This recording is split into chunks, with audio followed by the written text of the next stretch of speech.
Welcome to CKRS club. CKRS club అభిమానులకి, ప్రేక్షకులకి అందరికీ రాధే రాధే. మనం రోజు గోదాదేవి పాసురాలు చెప్పుకుంటున్నాం కదండి. ఈరోజు మనం 6వ పాసురంలోకి వచ్చాము. ముందు పాసురం చెప్పుకునే ముందు మనం ఒక భజన చెప్పుకుందాము. మానస భజరే గురు చరణం దుస్తర భవ సాగర తరణం. మానస భజరే గురు చరణం దుస్తర భవ సాగర తరణం. గురు మహారాజ్ గురు జై జై, గురు మహారాజ్ గురు జై జై, సాయినాథ సద్గురు జై జై. ఓం నమ శివాయ, ఓం నమ శివాయ, ఓం నమ శివాయ, శివాయ నమ ఓం. ఓం నమ శివాయ, ఓం నమ శివాయ, ఓం నమ శివాయ, శివాయ నమ ఓం. అరుణాచల శివ, అరుణాచల శివ, అరుణాచల శివ, అరుణ శివోం. ఓంకారం భవ, ఓంకారం భవ, ఓంకారం భవ, ఓం నమో బాబా. మానస భజరే గురు చరణం దుస్తర భవ సాగర తరణం. జై గురు మహారాజ్ की జై, శ్రీకృష్ణ భగవాన్ की జై. రాధే రాధే. ఈరోజు మనం 6వ పాసురంలోకి వెళ్తున్నామండి. ఈ ముందు 5 పాసురాలు వీడియోలు చేసి యూట్యూబ్లో పెట్టాము. మీరందరూ చూస్తున్నారనుకుంటున్నాము. మా సీకేఆర్ఎస్ క్లబ్ ఛానల్ లైక్ చేయండి, షేర్ చేయండి, సబ్స్క్రైబ్ చేయండి. మా వీడియోలకన్నిటికీ మీరు కామెంట్స్ పెట్టండి, ఎలా ఉన్నాయి ఏంటి అనేది. మీరు పెట్టే కామెంట్స్ని బట్టే మాకు ఎంకరేజ్మెంట్ ఉంటుంది. మీరు ఎంకరేజ్మెంట్ ఇస్తూ ఇంతవరకు తీసుకొచ్చారు.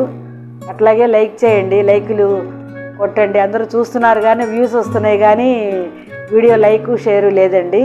కొంచెం అవి కూడా చేసి మమ్మల్ని ఎంకరేజ్ చేయవలసిందిగా కోరుకుంటున్నాను. ఈరోజు మనం పాసురంలో పాసురం చదువుకునే ముందుగా మనం వివరణ చెప్పుకొని తర్వాత పాసురంలోకి వెళ్దాము. ధనుర్మాసం యొక్క విశిష్టతని గోదా తల్లి ఏం చెప్పారు ఏంటి అనే దాన్ని మనం చెప్పుకుంటున్నాం కదా. ధనుర్మాసం అన్ని మాసాల్లోకి మార్గశిర మాసంలో వచ్చే ధనుర్మాసం చాలా విశిష్టమైనది అని కృష్ణ పరమాత్మ మనకి చెప్పారనమాట. మన జన్మ సార్థకం చేసుకోవాలి అని అంటే ఈ ధనుర్మాసం చాలా ముఖ్యమైంది అని చెప్పని అమ్మ చెప్తున్నారు ఇందులో. అట్లాగే దేవతల్లో కూడాను కృష్ణ పరమాత్మని అందరూ విష్ణుమూర్తి అవతారంగా మనం దశావతారాలన్నీ స్వామి మత్స్యకూర్మ వరాహశ్చ నారసింహశ్చ వామన రామో రామశ్చ రామశ్చ బుద్ధ కల్కిరేవచ అని మనం స్వామి దశావతారాలన్నీ మనం చెప్పుకున్నాం కదా. అప్పుడు ఏంటంటే అలా దశావతారాలు వచ్చినప్పుడు సర్వలాభాయ కేశవ అని అన్ని అవతారాల్లోకి కృష్ణ పరమాత్మ అవతారం జగద్గురు అవతారం. కృష్ణం వందే జగద్గురు అనుకున్నాం కదా. ఆయన జగత్తు మొత్తానికి గురువు. అట్లాంటి స్వామిని గురువుగా, ఒక భగవానుడిగా, ఒక భగవంతుడిగా అన్ని రకాలుగా కూడాను ఇందులో గోదా తల్లి తీసుకొని ఆయన్ని స్వామివారిని పూజించాలి, గోదా వ్రతం చేయాలి అని చెప్పని ఈ ధనుర్మాసం 30 రోజులు ఆమె రోజుకు ఒక పాసురాన్ని మనకి విన్నవించుకున్నారు. అట్లాగే రేపల్లెలో 5 లక్షల మంది ఇళ్ళు ఉన్నాయిటండి. 5 లక్షల ఇళ్ళు ఉన్నాయిట. అందులో ఒక్కొక్క ఇంటికి ఒక్కొక్క గోపికను తీసుకున్నా కూడా 5 లక్షల మంది గోపికలు ఈ వ్రతం చేయడానికి వచ్చారట. కానీ ఇంతమంది 5 లక్షల మంది గోపికల్లో 10 మంది తగ్గుతున్నారట. 10 మంది గోపికలు రాలేదట ఆమె చూసుకుంటే. ఎందుకని రాలేదు అని అంటే వాళ్ళందరూ కృష్ణానుభవాన్ని ముందే పొందిన వాళ్ళట. వాళ్ళు కృష్ణుడి యొక్క అనుభవాన్ని ముందే పొందిన వాళ్ళు. స్వామి రేపల్లెలో జన్మించినప్పుడు తూగుటుయ్యాల్లో పడుకున్నాడు కదండి స్వామి. వసుదేవులు దేవకీదేవి గర్భాన్ని ఆయన జన్మించినా కూడా చెరసాల్లో ఆయన్ని స్వామిని ఎక్కడ కంసుడు చంపేస్తాడో అని చెప్పని ఆయన స్వామిని తీసుకొచ్చి అర్ధరాత్రి పూట యమునా నదిని దాటి వసుదేవుడు రేపల్లిలో ఉన్న నందవ్రజంలో నందుడు యశోద ఇంట ఉంచుతారు కదా. ఆయన అక్కడే పెరుగుతాడు కదా. అప్పుడు అలా పెరుగుతుండగా కంసుడు ఏం చేస్తాడు, పూతన అనే రాక్షసుల్ని వీళ్ళందరినీ వరుసగా స్వామిని చంపాలని చెప్పని పంపిస్తాడు. ఎందుకు, ఆయనకి అష్టమ గర్భం, దేవకీదేవి ఈ వసుదేవుల అష్టమ గర్భంలో పుట్టిన వారి వల్ల ఆయనకి మరణం ఉన్నది అని చెప్పని ఆకాశవాణి చెప్పినందువల్ల ఆయనకి ఎవరికైనా మరణం అంటే భయమే కదా. అందులో కంస మహారాజు అయిపోయి అందరినీ రాజ్యాల్లో పరిపాలించేవాడు. అటువంటి ఆయన ఈ నందవ్రజంలో ఉన్న బాలురందరినీ పూతనను పంపించి చంపాలి అని చెప్పని చూస్తారు. అట్లా పూతన ఒక అందమైన స్త్రీ వేషంలో వచ్చి అందరినీ, అక్కడ పుట్టిన బాలురందరినీ ఆ కాలంలో పుట్టిన వాళ్ళందరినీ చంపుతూ వస్తుంటుంది. అట్లాగే నందుడు మహారాజు ఇంటికి కూడా వస్తుంది అనమాట. స్వామివారేంటి ఉయ్యాల్లో పడుకొని, స్వామికి జగత్తులో అంతా చూసే ఆయన, ఆ స్వామికి తెలియదా ఈమెందుకు వచ్చింది ఏంటి అనేది. ఆయనట రేపల్లో పడుకొని ఉంటాడట, నందవ్రజంలో ఉయ్యాల్లో పడుకొని ఉంటే అప్పుడు మనకి పోతనామాచ్యులు భాగవతంలో దశమ స్కందంలో శ్రీకృష్ణ లీలల్లో చెప్తారనమాట. ఆ లోకేశ్వరుండు ఆ చరాచర విభుండు ఆ బాల గోపాలుండు బాలధ్వంసుని గొంటు గంటినని వెసన్ బాలెంత చందంబున పాలిండ్లన్ విషమూని వచ్చుట మదిన్ భావించి లోలో నవ్వుచుం కాలుం గేలు నెరంగుకున్న కరుణింగ్ గన్మోడ్చి కురువెట్టంగన్. అంటే స్వామి పూతన వస్తోంది ఆయన్ని చంపడానికి అని చెప్పని గుర్రుపెట్టి కాళ్ళు వేళ్ళు రెండు ఇట్లా కాళ్ళు చేతులన్నీ ఇట్లా నిగడదన్నుకొని ఆయన పడుకొని నిద్రపోతున్నట్టుగా నటిస్తున్నారట. స్వామి వస్తున్నది ఆమె పూతన నన్ను చంపడానికని వస్తోంది, ఆమె చనువులకి విషం రాసుకొని వచ్చి ఆ పిల్లలను పసిబిడ్డలకు పాలు ఇచ్చినట్టుగా ఇచ్చి ఆ పిల్లల్ని చంపేస్తున్నది, ఆ రేపలలో ఉన్న బిడ్డలను అందరినీ. అట్లాగే స్వామిని కూడా చంపుదామని చెప్పని వస్తుంది ఆమె.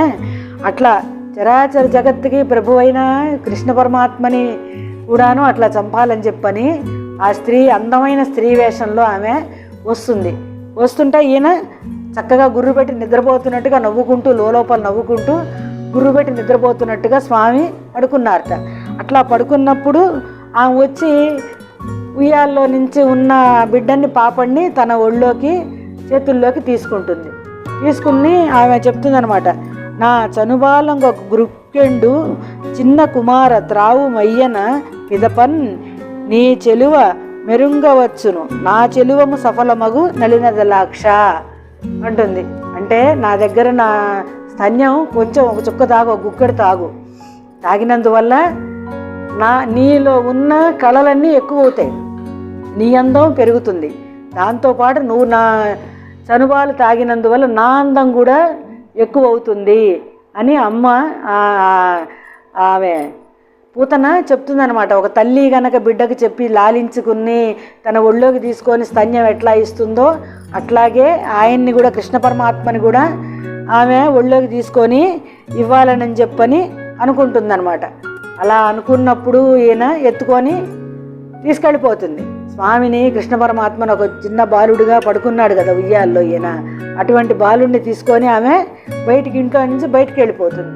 అప్పుడు యశోదమ్మ వీళ్ళందరూ కూడా చూస్తుంటారు. చూస్తున్నా కూడా ఏంటంటే ఆ రాక్షస మాయ అనేది వీళ్ళకి అట్లా కప్పేసినట్టు అయిపోయి, వీళ్ళు వద్దు వద్దు అంటున్నా కూడా నేను పాలిస్తాను ఈ బిడ్డకని చెప్పని ఆమె తీసుకొని వెళుతూ ఉంటుంది.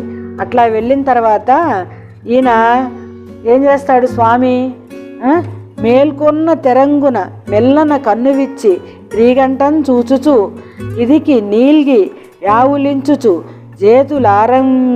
లాదరంబున చూచి మొదగిలి యాకొన్న మోజనూది చిహి చన్నుగవ గేలం పీడించి కబళించి గ్రుక్కకు గుటుకు మనుచు ఒక రెండు గ్రుక్కలను విధ ప్రాణంబులు సైతము మేని సత్యమెల్ల త్రావే. అంటే ఆయన ఏం చేశాడు, ఆయన ఎత్తుకున్నప్పుడు ఒళ్ళో పడుకున్నాడు, కామ్గా నిదానంగా పడుకున్నాడు. ఆహా చూస్తా నీ సంగతి. ఆయన ఎత్తుకున్నది పూతన రాక్షసి అని ఆయనకు తెలుసు కదా స్వామికి, ముందే వస్తున్నదని చెప్పని తెలిసే కామ్గా గుర్రబెట్టి నిద్రపోతున్నాడు. ఇప్పుడు ఎత్తుకునే తీసుకెళ్ళేసరికి వెళ్ళిపోయినాడు, ఆమెతోటి ఉయ్యాల్లో నుంచి వెళ్ళాడు. వెళ్ళి అట్లాగే ఒళ్ళో పడుకొని గురకబెట్టి మళ్ళీ అట్లాగే నిద్రపోతున్నట్ట. మెల్లగా కళ్ళు తెరిచాట, క్రీగంట చూస్తున్నట్ట ఆమెని. ఒక కన్ను తెరిచి తీసుకెళ్తున్నావా నన్ను అన్నట్టు ఒక కన్ను తెరిచి క్రీగంట చూస్తున్నట్ట. ఆయనకి ఇంకా మెలకు వచ్చినట్టుగా నటిస్తూ ఆవులించాట. ఆవులించి చేతులు కాళ్ళు రెండు ఇట్లా నిగడదన్ని, పసిబిడ్డలు కనుక లేవంగానే ఇట్లా ఒళ్ళిర్చుకొని ఇట్లా నిగడదన్నుకొని ఇట్లా స్ట్రైట్గా ఇట్లా పెడతారో అట్లా పెట్టాట. పెట్టి ఒళ్ళో పడుకున్నట్టు. పడుకుంటే ఆమె ఏం చేసింది, తన చనుబాలు ఇద్దామని చెప్పని ఆమె స్తన్యం నోట్లో పెట్టింది. నోట్లో పెట్టేసరికి 2 కుక్కలు తాగాట, గుటుకు గుటుకుమంటూ. తాగేసరికి ఆ చనుబాలతో పాటుగా ఆమె ప్రాణాలను కూడా లాగేశాట స్వామి. లాగేసుకొని ఇంకేముంది, అయిపోయింది. ఆమె ప్రాణాలను కూడా ఆయన స్తన్యం తాగుతూ ఆమె ప్రాణాలను కూడా ఆ చనుబాలతో పాటు లాగేసేసి ఆమెని చంపేశాడు. ఆమె పడిపోయింది. అట్లాగే స్వామిని ఎవరైనా ఏమన్నా చేద్దాము అనుకొని వచ్చినా కూడా ఆ స్వామి వచ్చిందే రాక్షస సంహారం కోసం. భగవానుడు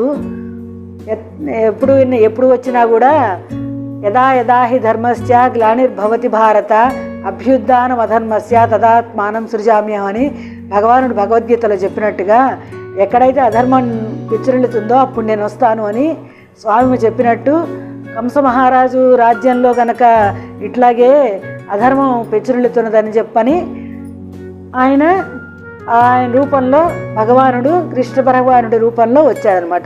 అట్లాగే శకటాసురుణ్ణి కూడా అట్లాగే చంపుతాడు. స్వామిని తీసుకొచ్చి వాళ్ళందరూ రేపలలో అందరూ ఆడుకుంటూ అక్కడ పడుకుని ఉంటే ఈయనని తీసుకొచ్చి బండి దగ్గర పడుకోబెడతారట. బండి కింద ఎందుకు, నీడగా ఉంటుంది, అయ్యో పసిబిడ్డ కదా ఎండ తగులుతుందేమోనని యశోదమ్మ తీసుకొచ్చి బండి కింద పడుకోబెడితే అప్పుడు ఒక బండిని ఒక తనుదంతాట స్వామి. ఆ శకటాసురుడు వచ్చాడు, శకటాసురుడైన రాక్షసుడు బండి రూపంలో వచ్చాడని చెప్పని స్వామికి తెలుసు కాబట్టి అప్పుడు కూడా పోతనామాచ్యులు చెప్తారు ఒక పద్యంలో, బాలుండెక్కడ బండి ఎక్కడ నభోగంబుపై చేట్పెడన్ గాలం తన్నుట యొక్కడేల పడచుల్ కల్లారి జడ్డుం బల్కే లోకంబున నైనం చెప్పంబడే ఏ చందమో కాకయం చాలా పించుచు వ్రేతలు బ్రభ్రూతైశ్వర్యులైరందరున్. అంటే చిన్న బాలుడు, ఇంత బుజ్జివాడు, పసివాడు, అటువంటి వాడు బండి కింద పడుకొని కాలుతో ఒక తన్ను తన్నాడు. అక్కడ చుట్టూ ఆడుకుంటున్న పిల్లలందరూ చెప్పారట, కృష్ణుడు కాలుతో తంతే బండి ఎగిరిపోయింది ఆకాశంలోకనని. అప్పుడు చుట్టూ ఉన్న పెద్దవాళ్ళు అనుకుంటారట, పసివాడు బాలుడు బండి ఎక్కడ తంతాడు, ఇంత బుజ్జివాడు, అదే గాలికి ఎగిరిపోయి ఉంటుంది, గాలి బాగా వస్తుంది కాబట్టి గాలికి అట్లా బండి ఎగిరిపోయి ఉంటుంది అని చెప్పని పసిబిడ్డైన ఈయనట్లా తంతాడని చెప్పని అనుకుంటారట. అట్లా పూతనని శకటాసురుణ్ణి స్వామి సంహరించి మనకి భగవానుడు ప్రత్యక్షంగా మనకు ఉన్నాడు, దగ్గర ఉన్నాడని చెప్పని ఆయన ప్రేమని అందరికీ చూపిస్తాడనమాట. స్వామి నందవ్రజంలో స్వామి ఉండి అక్కడ ఆయన ప్రేమ చూపిస్తాడు అందరికీ. అట్లాగే ప్రేమను చూపించిన స్వామి మనకి పూజ చేయించుకోవడానికి మనం తెచ్చుకోవాలి వెళ్ళి ఆయన్ని అని చెప్పని అమ్మ ఈ పాసురంలో మనకి కృష్ణ ప్రేమ ఎంత తీవ్రంగా ఉంటుందో చెప్పడానికి అని చెప్పని మనకి అమ్మ ఈ పాసురంలో చెప్తుందనమాట. కొందరిని ఏడిపిస్తారట, కొందరిని నవ్విస్తారట స్వామి, కొందరిని గాఢ నిద్రలోకి పంపిస్తారట, కొందరిని యోగ నిద్రలోకి వెళ్తారట. అట్లా స్వామిని నమ్ముకున్న వాళ్ళు ఒక్కొక్కళ్ళు ఒక్కొక్క రకంగా ఉంటారు అని చెప్పని అమ్మ ఈ పాసురంలో చెప్తుంది. మనం ముందు 6వ పాసురంలోకి వెళ్ళి పాసురం చదువుకొని అమ్మ ఇంకేం వివరించారు ఈ పాసురంలో అనేది మనం చెప్పుకుందాం అన్నమాట. புள்ளம் சிலிம்பினகான் உள்ளரையின் கோயில் வெள்ளே விழிசிங்கம் பேரிரவோ கேட்டிலையோ பிள்ளாய் எழுந்திதாய் வேய்முலை ரெண்டு கள்ளச்சகடம் கயல காலோச்சி வெள்ளத்தரவில் துயில மறந்த வித்தினை உள்ளத்து கொன்னு முனிவர்களும் யோகிகளும் வெள்ளே வெளிரந்து அரியன்ற பேரரவம் உள்ளம் புகுந்து குளிந்தேலோர் எம்பாவாய் ఆండాళ్ తిరువరిగళే శరణం శరణం. అమ్మ ఈ పాసురంలో చెప్తున్నారు ఏంటంటేనండి, మొత్తం మనం పూజ చేయించుకోవాలి అని అంటే ఒక్కొక్క దాంట్లో ఒక్కొక్క తత్వం ఉంటుందిట. స్వామిని కొలుచుకోవాలి మనం అని అంటే ఒక్కొక్కళ్ళు ఒక్కొక్క రకంగా వాళ్ళ బుద్ధిని బట్టి కానీ వాళ్ళ మనస్సును బట్టి కానీ భగవానుడి అనుగ్రహాన్ని బట్టి కానీ ఇట్లా రకరకాలుగా మనం స్వామిని కొలుచుకుంటూ ఉంటాము. ప్రకృతిలో ఎట్లా ఉన్నాయో భూమి, నీరు, ఆకాశము, అగ్ని అట్లా ఉన్నాయి కదా, అట్లాగే పరమాత్మ, జీవుడు, ఈ ప్రకృతి ఇట్లా అన్నీ కలిసి ఉన్నదే మనం మానవ శరీరము. అటువంటి మానవ శరీరాన్ని మనం ధరించి ఈ భూమి మీదకి వచ్చాము. అటువంటి మానవ శరీరం మనకు స్వామి ఇచ్చినప్పుడు దాన్ని ఈ జన్మని సార్థకం చేసుకోవాలి.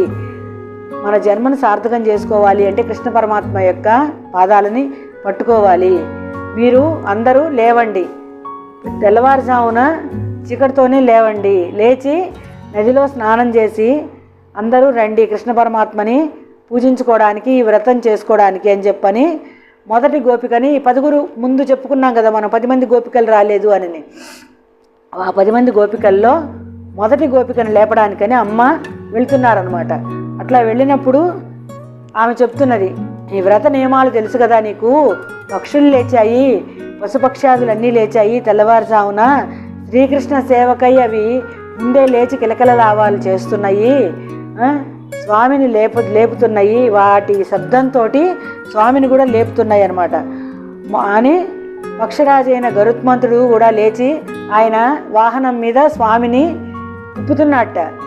మనం పొద్దున్నే లేచి గుడికి వెళ్ళినప్పుడు వాహన సేవలు కొన్ని చేస్తూ ఉంటారు. ఒక్కొక్కసారి ఆ పర్వదినాల్లో గరుడ వాహన సేవ, హనుమత్ సేవ, ఇట్లా మనం తిరుమల వెళ్ళినా లేదంటే మన దగ్గరలో ఉన్న గుళ్ళకి వెళ్ళినా కూడాను స్వామి యొక్క సేవలు చేస్తూ ఉంటారు. అట్లాంటి సేవల్లో కూడాను గరుత్మంతుడు అందరూ వారి వారి వాహనాలతోటి తిరుగుతూ ఉంటారు. అట్లాగే గరుత్మంతుడు కూడా స్వామిని ఎక్కించుకొని తిరుగుతాట తెల్లవారుజామున. అట్లా తిరుగుతున్నారు, హరికీర్తనలు చేస్తూ, నగర సంకీర్తనలు చేస్తూ, అందరూ భజనలు పాడుకుంటూ అందరూ గోకులంలో అందరూ తిరుగుతున్నారు. అమ్మా గోపికమ్మ నువ్వెందుకు పడుకున్నావు అని చెప్పని అడుగుతున్నది అనమాట. ఈమె వెళ్ళి ఆమెను లేపుతున్నది, మొదటి గోపికను లేపుతున్నది. మొదటిగా గుర్తు ఏంటంటే మనకి పక్షులు మేల్కొనడం. మనం తెల్లవారుజామున లేచామనుకోండి, మనకు పక్షుల కిలకిల రావాలు 5:30 కల్లా మనకు చక్కగా వినపడుతూ ఉంటాయి. తెల్లవారుజామున ఫస్ట్ మనుషులందరికంటే కూడా అవే పక్షులు, జంతువులే ముందు లేస్తాయి అన్నమాట. అట్లా రెండవది ఏంటి, మనకి గుళ్ళల్లో, ఆలయాల్లో ధ్వని, మనకు మైకులు పెట్టినా లేకపోతే ఘంటానాదాలైనా శంఖానాదాలైనా ఇవన్నీ మనకి వినపడుతూ ఉంటాయి. మన ఇంటి దగ్గర గుళ్ళు ఉంటే ఆ గుళ్ళల్లో నుంచి వినపడుతూ ఉంటాయి. మాకు కూడా ఇంటి దగ్గర శివాలయం ఉంది, అక్కడ చక్కగా పెడుతూ ఉంటారు, పాటలు భజనలు అన్నీను పెడుతూ ఉంటారు, వినపడుతూ ఉంటాయి మాకు తెల్లవారుజామున. అట్లాగే వినపడుతూ ఉన్నాయమ్మా. మూడవది హరిశబ్దం. హరిశబ్దం అంటే మనకి నగర సంకీర్తనలు చేస్తారు కదండి, ఇప్పుడు సిటీల్లో చేయటం లేదు కానీ ఇప్పటికీ పల్లెటూళ్ళల్లో చక్కగా నగర సంకీర్తనలు అన్నీ చేస్తూ అందరూ పొద్దున్నే లేచి చీకటితోటి నామం చేసుకుంటూ ఆ ఊరిలో తిరుగుతూ ఉంటారు అన్నమాట. ఈ ధనుర్మాసం వచ్చిందనుకోండి, హరిదాసులు వచ్చి నగర సంకీర్తన చేస్తూ ఉంటారు. హరి పాటలన్నీ పాడుతూ చక్కగా ఊరంతా తిరుగుతూ, మనం వాకిళ్లలో అందరూ ఆడవాళ్ళందరూ ముగ్గులు వేసుకొని, గొబ్బిళ్ళు పెట్టుకొని, పెద్ద పెద్ద ముగ్గులు వేసుకొని, రంగవల్లులు వేసుకొని, వాటి కలర్స్ దిద్దుకొని మనం అన్నీ చేసుకుంటూ ఉంటాం. ఆ టైంలో హరిదాసులు తిరుగుతూ ఉంటారు. ఇట్లా ఇటువంటివన్నీ వినపడుతున్నాయి మనకి. కానీ నువ్వెందుకు లేవలేదమ్మా అని చెప్పని ఆ లేవని గోపికని గోదా తల్లి అడుగుతున్నారనమాట. మనకి శకటాసురుణ్ణి, పూతనని ఇటువంటి రాక్షసులందరినీ చంపిన భగవానుడు ఈ శబ్దాలన్నిటికీ లేచి ఉన్నాడు. ఆయన పాల్కడలిలో పడుకోనున్నాడు. అటువంటి పాల్కడలిలో పడుకున్న స్వామి లేచి మనకి వచ్చి ఇక్కడ మన సేవలనన్నీ అందుకోవడానికి వస్తున్నాడు స్వామి. అటువంటి స్వామి కూడా లేచి వచ్చినప్పుడు నువ్వెందుకు లేవలేదు? నీ గాజుల శబ్దాలు వినపడలేదా? నీకు గాజుల శబ్దాలు వినపడలేదా? అలాగే మనం పడుకున్నప్పుడు మన గాజులు, మెళ్ళో ఉన్న సూత్రాలు అవన్నీ శబ్దాలు అవుతాయి. అటువంటి శబ్దాలు నీ కాళ్ళ గజ్జల శబ్దాలు వినపడలేదా?